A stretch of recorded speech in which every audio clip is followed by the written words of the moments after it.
বদ্রীনাথের সর্দি হলো কলকাতাতে গিয়ে। আচ্ছা করে জোলাপ নিল নস্যির নাকে দিয়ে।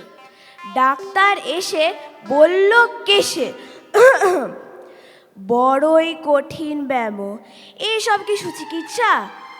আরে আরে রাম, আমার হাতে পড়লে পরে এক্সরে করে দেখি রোগটা কেমন, কঠিন কি না, আসল কিংবা মেকি। থার্মোমিটার মুখে রেখে সাবধানেতে থাকুক, আইস ব্যাগটা মাথায় দিয়ে একটা দিন তো রাখুক।